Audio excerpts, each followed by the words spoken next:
Romo Ramani, Bapak Ibu, Saudara-saudari sekalian, sebelum kita berbincang-bincang sehubungan dengan Dhamma di dalam kegiatan Dhamma Sakaca online, mari kita terlebih dahulu merangkapkan kedua tangan, mengagungkan Guru Agung Sang Buddha. Namo tassa bhagavato arahato sama sambuddhassa. Namo tassa bhagavato arahato sama sambuddhassa. Namo tassa bhagavato arahato sama sambuddhassa. Apamado amatang padang, pamado majuno padang. Apamata nak miyati, ye pamata iyata mata. Kewaspadaan adalah jalan menuju tanpa kematian. Kelengahan adalah jalan menuju kematian. Mereka yang sadar tidak akan mati. Mereka yang tidak sadar seperti orang mati. Bapak dan Ibu, saudara-saudari sekalian, selamat malam. Terpujilah Sang Buddha, Namo Buddhaya. Namo Buddhaya. Berjumpa di kesempatan malam hari ini setelah banyak event yang mungkin saya belum bisa banyak berpartisipasi, mengingat ya agenda dan juga kegiatan yang senantiasa berdekatan, sehingga kadang-kadang apa yang dijadwalkan menjadi sulit untuk diterima bagi saya karena sudah menerima jadwal-jadwal sebelumnya. Dan kebetulan karena dukungan karma baik, jadi saya juga punya kesempatan malam hari ini untuk berbagi. Karena ini merupakan salah satu kebajikan yang diberikan kepada saya untuk turut berbagi, sharing pengetahuan, seperti yang kita ketahui, ketika kita berbicara tentang Dhamma, kita akan mendengar apa yang belum pernah kita dengar sebelumnya, memperjelas apa yang sudah kita dengar, menghilangkan keraguan-raguan, meluruskan pandangan, dan juga manfaat yang bisa kita rasakan adalah batin kita menjadi berbahagia. Maka di kesempatan malam hari ini, tentu tema yang menjadi batasan di dalam pembahasan kita di malam hari ini adalah seni mengelola batin. Tentu ketika kita mendengar peristilahan tentang batin, saya yakin kita tidaklah asing. Memang di dalam KBBI ada sisi yang mungkin pernah kita baca, ada jasmani, juga ada rohani. Ada tubuh, ada pikirannya. Jadi erat kaitannya, kalau jasmani ini berkaitan dengan apa yang kelihatan. Sedangkan batin ini adalah sisi yang kita tidak bisa melihatnya. Tetapi kita bisa merasakannya. Nah, kenapa kita perlu membicarakan tentang hal ini? Karena kita di dalam ajaran Buddha ini punya pemahaman bahwasanya yang memerankan begitu banyak kehidupan kita tidak lepas dari apa yang ada di dalam batin kita. Kita mengenal secara kebenaran hakiki begitu ya. Kita mengenal istilah yaitu nama rupa. Nama adalah batiniah, rupa adalah jasmaniah. Batin ini adalah yang mengetahui, sedangkan jasmani adalah yang diketahui. Dan kita juga setelah mempelajari tentang Dhamma, kita tahu ada apa saja sih di dalam kelompok batin itu. seberapa jauh peranannya? Tentu ini kita sudah banyak mendengar juga. Karena di dalam batin kita ini ada yang disebut dengan wedana. Wedana itu adalah apa yang bisa kita kenali sehubungan dengan apa yang kita rasakan. Wedana ini erat kaitannya dengan apa yang kita sukai, atau kalau bukan yang kita sukai, yang kita tidak sukai. Ataupun secara perasaan, ya kita menyebutnya ya netral. Perasaan atau wedana ini juga mempengaruhi diri kita. Dan perasaan ini juga senantiasa berubah-ubah.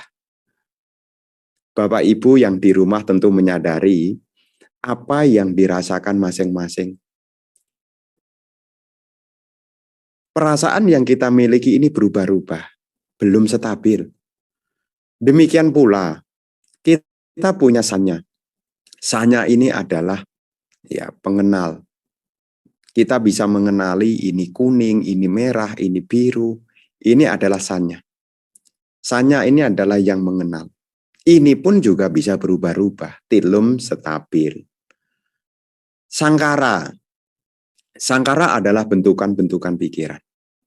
Ya, bentukan-bentukan mental. Ya, seringkali kita mendengar yakni bentukan-bentukan batiniah.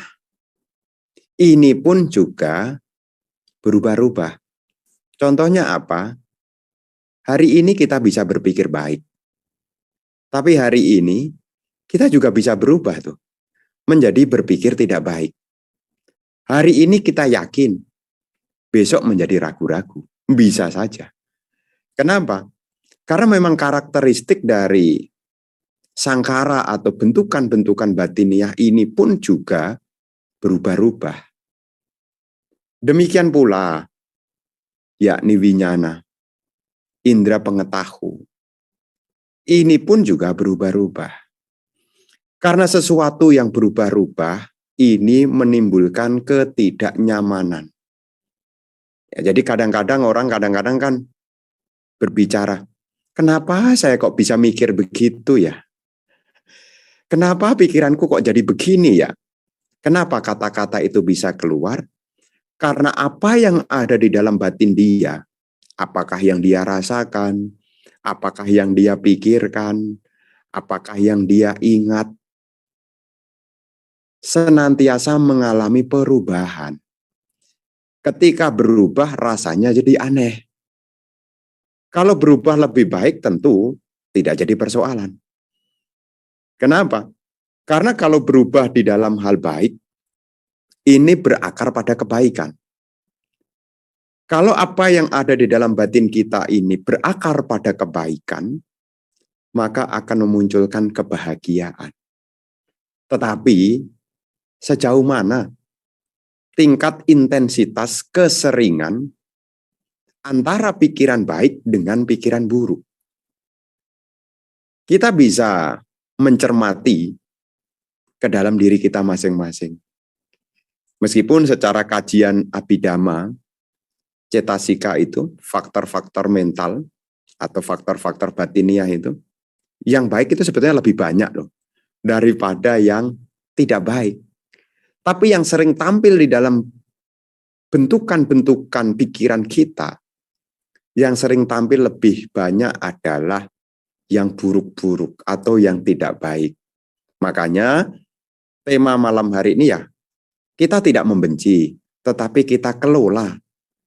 Karena ini adalah sisi hal yang memang senantiasa ada. Jadi senantiasa di dalam diri kita, selama kita belum mencapai kearahatan, ya tentu kita masih punya kemelekatan. Sebelum kita mencapai kearahatan, kita juga masih diliputi ketidaktahuan. Dengan topik yang malam hari ini kita bicarakan, supaya kita bisa menyadari bagaimana karakter dari batin yang kita miliki.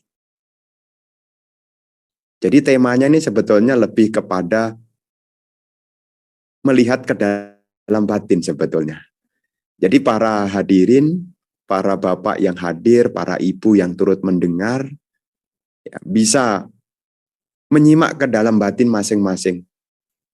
Bagaimana karakter dari batin yang sekarang kita miliki? Apakah lebih banyak mengarah kepada kebaikan atau lebih banyak mengarah kepada keburukan? Dan ingatlah bahwasanya kita ini punya kemampuan untuk mengelola, mengarahkan batin kita masing-masing. Karena batin itu ada di dalam wilayah kita, maka kita bisa mengelolanya. Ya, kalau batin itu di luar dari diri kita, ya kita tidak bisa apa-apa. Karena batin ini ada di dalam, karena ketika kita memejamkan mata, seperti sekarang begini ya, ketika kita memejamkan mata, kita tahu dan mengenali apa yang sekarang saya rasakan.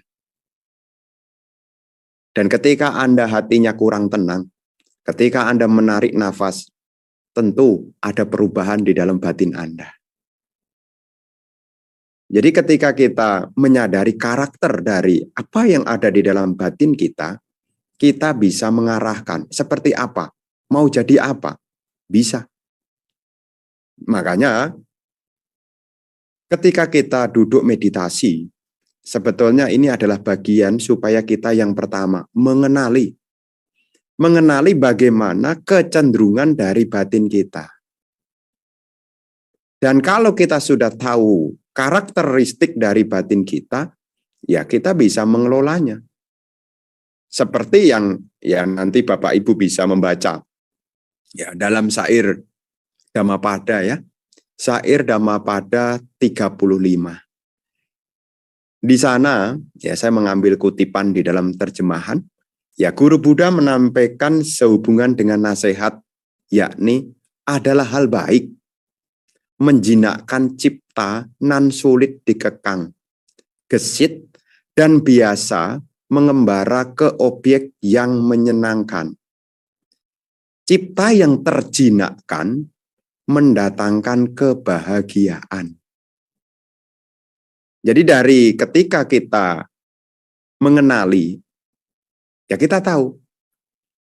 Dan saya pikir para bapak ibu yang hadir di sini, ketika berlatih mengembangkan batin, ya ibu bapak nanti akan melihat dan mengetahui bagaimana sih batin kita sekarang.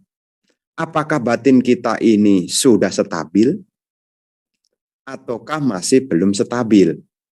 Apakah batin kita ini masih perlu dilatih atau tidak perlu dilatih?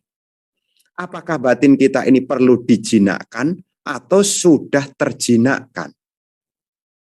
Pada umumnya, ya kita bisa menyadari bahwasanya kenapa ya Bante? Kok batin ini ketika diarahkan kepada objek, kenapa dia tidak bisa diam dengan mudah? Ya karena memang kecenderungan dari batin kita ini ya gesit. Gesit itu artinya geraknya cepat sekali. Gesit itu lincah. Ya, orangnya di sini bisa mikir yang di sana. Sudah sampai sana bisa mikir yang di sana lagi. Gesit sekali. Dan biasa ketika kita mengalami pelatihan meditasi, ketika ketemu hal yang tidak menyenangkan, dia akan memberontak. Kenapa? Karakteristik dari batin kita ini adalah gemar mencari objek yang menyenangkan. Jadi ketika kita berusaha untuk mengelola batin, ya ketika diarahkan pada objek yang membawa pada kedamaian, ketenangan, dia tidak serta-merta mengikuti. Kenapa alasannya Bante? Karena batin yang kita miliki ini, Bapak Ibu, dia lebih menyukai hal yang menyenangkan. Makanya ketika kita berlatih meditasi ya, tidak ada yang aneh. Ya, tidak ada yang aneh. Maksudnya tidak ada yang aneh bagaimana? Maksudnya adalah ya, ketika ketemu hal yang tidak nyaman, ya dia akan bergejolak. Itu memang karakternya ya begitu. Ketika ketemu dengan yang menyenangkan, ya dia betah. Ya contoh, Ya mungkin sewaktu-waktu ya berjumpa dengan yang menyenangkan. Kalau duduk meditasi 45 menit rasanya perjuangan. Ya, 1 jam rasanya kelamaan. Tetapi ketika sedang ngobrol yang menyenangkan, jangankan 45 menit, jangankan 1 jam, 3 jam, 4 jam, 5 jam, sampai besok pagi masih tahan. Kenapa tidak ada gejolak? Ya karena ketemu dengan yang menyenangkan. Jadi dalam kita mengelola batin kita ini, kita harus menyadari bahwasanya karakter dari batin yang kita miliki ini ya memang masih sulit untuk dikekang. Dia gesit dan lebih cenderung mengarahkan kepada objek-objek yang menyenangkan. Nah, masalahnya apa salah, Bante? Masalahnya begini. Ketika kita lupa mengelola batin kita ini lebih terbawa pada hal-hal yang menyenangkan. Dampaknya apa? Dampaknya adalah pola perilaku kita. Pola perilaku kita menjadi tidak produktif. Sedangkan kita ini kan mau berkarya, mau menghasilkan. Makin hari mau makin lebih baik. Makin hari mau lebih berbahagia, lebih tenang, lebih damai. Tapi kalau pola perilaku kita tidak kita arahkan kepada yang produktif, maka ya apa yang menjadi harapan ya tidak mungkin terjadi. Pola perilaku kita juga tidak bisa muncul tiba-tiba. Apa yang kita lakukan sekarang ini tidak lepas dari apa yang kita pikirkan. Ya, batin kita itu mempengaruhi pola dari perilaku kita. Jadi pola perilaku kita inilah dipengaruhi oleh batin kita. Kita bergerak kemana, itu juga tidak lepas dari apa yang ada di dalam batin kita. Kalau apa yang di dalam batin kita ini adalah yang buruk, maka pola perilaku kita juga menjadi buruk. Kalau di dalam batin kita diisi dengan kegelisahan, ya pola perilaku kita jadi gelisah juga. Kegelisahan, ketakutan, kecemasan, ketidaktenangan, keraguan-raguan, itu sesungguhnya bukan muncul tiba-tiba. Jadi itu tidak mungkin muncul tiba-tiba. Apa yang kita lakukan, ini tidak mungkin muncul tiba-tiba. Semua tidak lepas dari apa yang ada di dalam batin kita. Karena di dalam Dhamma ini, segalanya itu tidak ada yang kebetulan. Jadi tidak ada yang kebetulan, Bapak Ibu. Makanya kita perlu mengelola. Ada aktif. Ya kita mesti aktif. Tidak bisa hanya berharap, ya semoga ya. Kita harus aktif. Aktif bagaimana mengelola batin kita. Dan sebelum kita mengelola, kita harus kenali dulu. Bagaimana karakter dari batin itu sendiri. Di tempat yang lain atau di kesempatan lain, Bante pernah mengambil sebuah contoh, sebuah perumpamaan yang pernah ibu bapak juga saksikan bersama. Apa itu? Ketika bapak ibu memperhatikan gajah-gajah yang sedang berparade.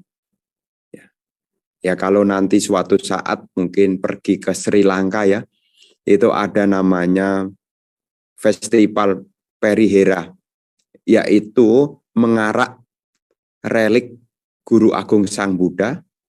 Nah, di dalam parade itu ya ada banyak sekali ya gajah-gajah yang ikut berpartisipasi di sana. Dan ini sudah menjadi agenda tahunan di sana. Ya, Perihera Festival. Jadi itu gajah dihias begitu. Sebelum sampai bisa menjadi gajah yang jinak itu, ya seorang pelatih gajah dia tahu bagaimana menjinakkan gajah itu. Ya, dia tahu jenis gajah ini. Gajah ini ya pada dasarnya kalau diambil, kalau dididik, ya tentu dia melawan. Lantas bagaimana seorang pelatih gajah itu memberi batasan? Ya, memberi batasan. Jadi ketika gajahnya sedang berjalan, nah kanan kiri dari tubuhnya itu, untuk mendapatkan supaya gajah ini terlatih berjalan lurus, maka di kanan kirinya itu dikasih batasan. Ya, berupa apa? Ya, ada semacam tombak yang ujungnya lancip. Kalau dia nyentuh ke kiri, dia akan kena ujung dari tombak itu. Dia akan kembali ke tengah. Kalau dia geser ke kanan, dia akan balik lagi. Sampai terbentuk. Sampai terbentuk. Yaitu apa? Kemampuan gajah itu untuk meluruskan diri ketika sedang berjalan. Itu pun tidak kebetulan Bapak Ibu. Jadi gajah yang kita saksikan di parade itu, yang dia bisa jalan dengan lurus itu tidak tiba-tiba. Tiba-tiba bisa begitu, tidak. Itu hasil dari pelatihan. Ya, sama seperti apa yang dinasihatkan oleh Guru Agung Sang Buddha, ya, pembuat anak panah meluruskan anak panah. Petugas irigasi meluruskan jalur irigasi. Orang yang bijaksana berusaha untuk meluruskan pikiran. Pikiran yang telah diluruskan inilah yang akan membawa pada kebahagiaan.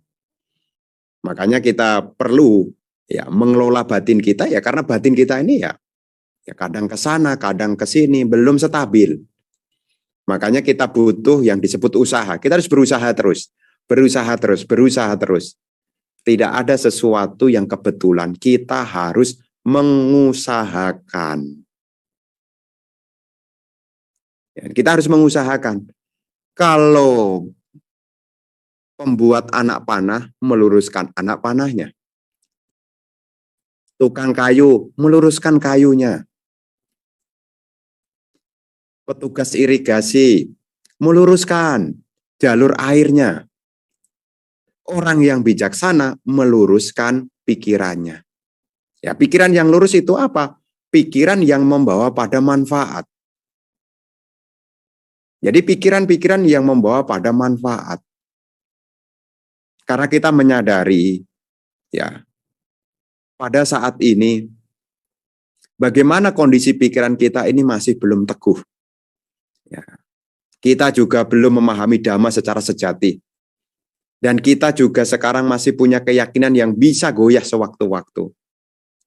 Makanya ini saya kenalkan kepada Bapak Ibu, supaya Bapak Ibu bisa menyadari, melihat ke dalam diri, bagaimana sehubungan dengan batin yang dimiliki. Karena tidak ada yang bisa merubah diri seseorang, kecuali orang itu sendiri. Dan perubahan dalam diri kita itu tidak ada yang kebetulan. Kita harus berusaha. Berusaha. Berusaha. Dan ketika kita berusaha tentu, ya kita harus berjuang dengan sungguh-sungguh. Kita harus berjuang dengan sungguh-sungguh. Kalau kita tidak berjuang dengan sungguh-sungguh, ya tidak banyak perubahan dalam diri kita. Karena ini adalah sebuah seni, seni itu perlu pengulangan. Jadi kita juga perlu mengulang menilik batin kita, mengarahkan batin kita. Ya. Tantangannya apa di zaman sekarang itu? Tantangannya adalah kita ditawarkan kepada yakni perilaku-perilaku yang serba terburu-buru. Sehingga apa? Kita kehilangan kemampuan untuk mengelola batin kita. Ini tantangan kita di zaman sekarang. Kita ditawarkan untuk cepat. Sampai-sampai kita tidak menyadari apa yang sekarang terjadi pada diri kita. Makanya kita perlu sadar diri, termasuk sadar akan batin sendiri. Ya, sekarang bagaimana batin kita? Apakah mengarahkan kepada kebaikan ataukah mengarah kepada keburukan? Karena pada dasarnya kita ini masih orang yang berjuang, orang yang berusaha, ya batinnya ini bisa sewaktu-waktu bisa muncul keraguan-raguan, bisa muncul kegelisahan, bisa muncul kemalasan, bisa muncul kebencian, bisa muncul keserakahan. Ini sewaktu-waktu bisa muncul. Kalau kita jarang menengoknya, makanya seni di dalam mengelola batin ini ya tidak lain ya kita bukan melihat keluar, ya seninya di mana? Melihat ke dalam. Karena batin itu tidak bisa dilihat dengan mata terbuka. Artinya apa mata terbuka? Kita tidak bisa melihat batin kita dari ya melihat keluar. Jadi kita tidak bisa melihat batin kita dengan melihat keluar. Justru ketika kita melihat ke dalam tanda kutip kita pejamkan mata, supaya tidak melihat keluar makanya kita pejamkan mata. Makanya ada yang tanya, Bante, kenapa meditasi kok diarahkan untuk memejamkan mata? Ya, ketika Anda memejamkan mata, Anda tidak banyak mengalami kesulitan melihat ke dalam batin Anda. Jadi supaya kita tidak banyak kesulitan. Ketika kita mengelola batin ini, ya terkhusus Bapak dan Ibu, karena di dalam kehidupan kita tidak ada yang kebetulan, kita harus sadar. Ya, sekarang ya kita sedang di mana nih posisinya nih? Ya seperti kalau kita sedang berpergian, ya kita juga harus tahu namanya GPS. Ya, sekarang kita posisinya di mana nih sekarang nih? Jadi kita mengelola batin, mengenali batin kita, ini adalah ya untuk mengarahkan kemana kita akan pergi. Jadi ini yang akan mengarahkan kemana kita akan pergi. Jadi kalau kita pejamkan mata, kita lihat batin kita, sebetulnya kita mau kemana gitu loh. Kenapa kita mesti memunculkan keburukan? Karena keburukan itu berakar pada penderitaan. Kita lihat ke dalam batin. Mau kemana nih, arah kemana ini? Ya. Seninya di situ nih. Ya, seni mengelola batin itu ya, kita melihat ke dalam batin kita masing-masing. Mau kemana nih?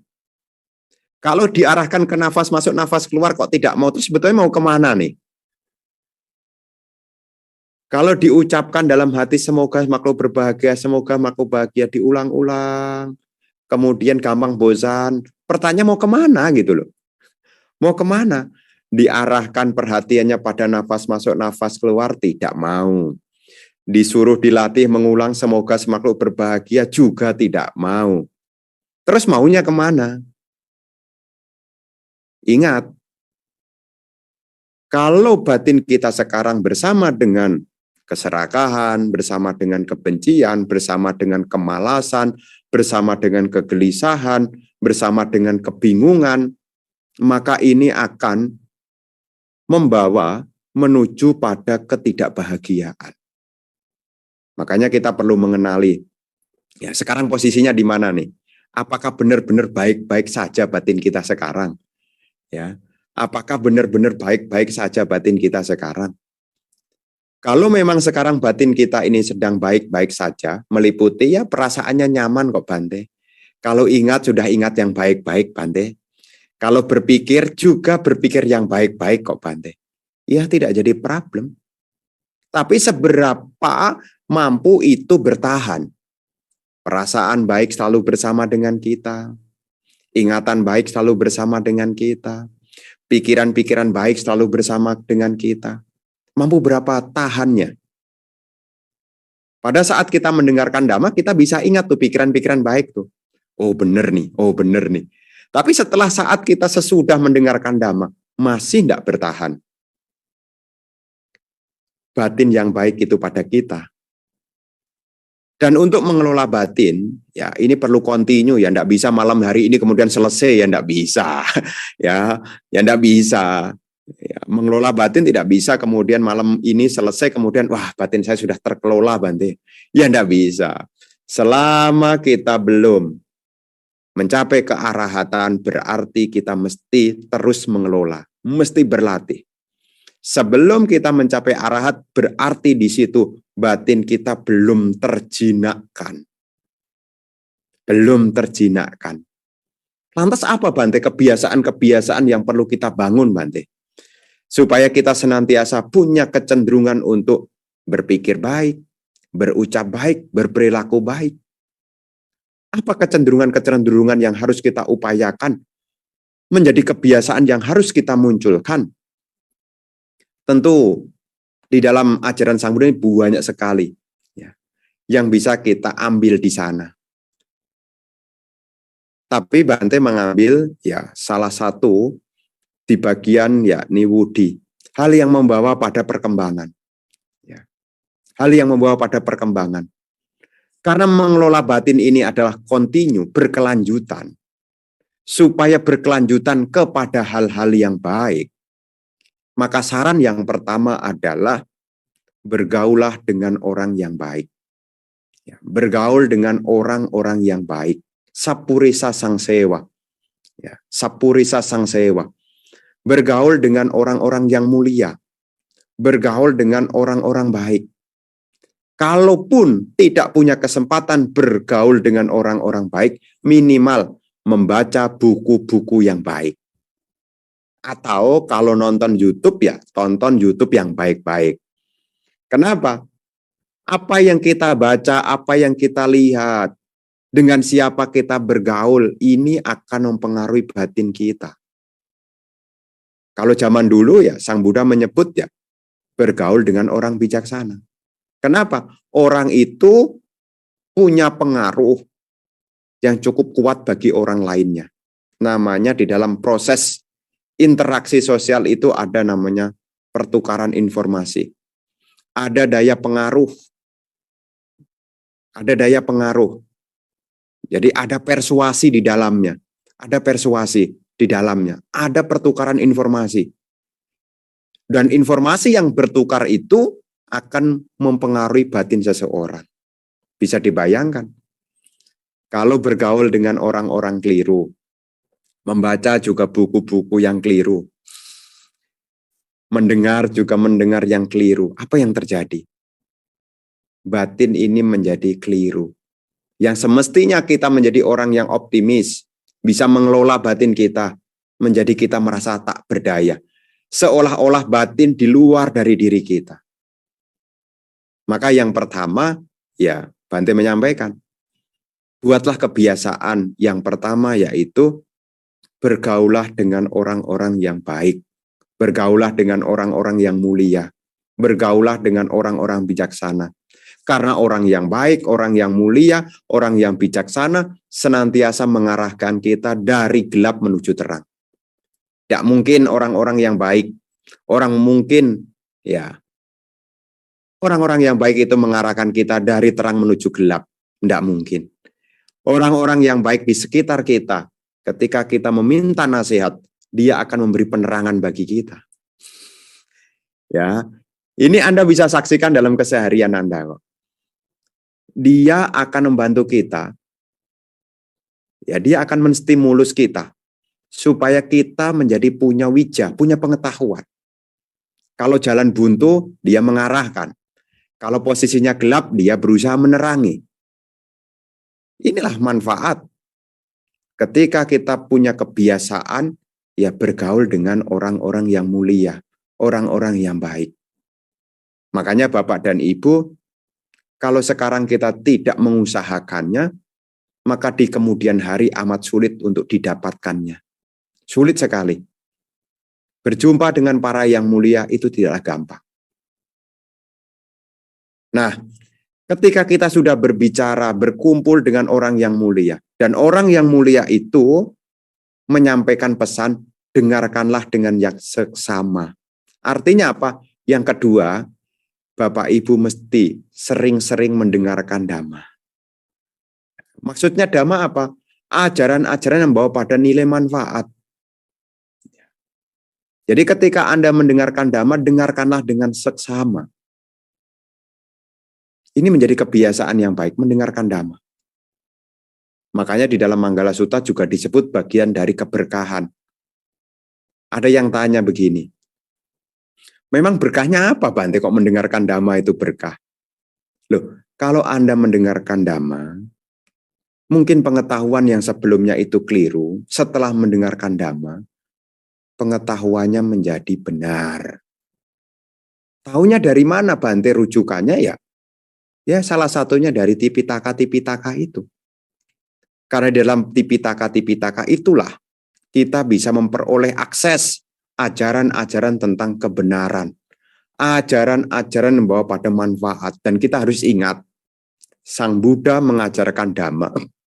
Ya, Sang Buddha mengajarkan Dhamma itu demi manfaat. Jadi untuk mengelola batin kita, seni yang kedua adalah seni mendengarkan. Nah, sekarang Bapak Ibu, ya coba melihat ke dalam batin.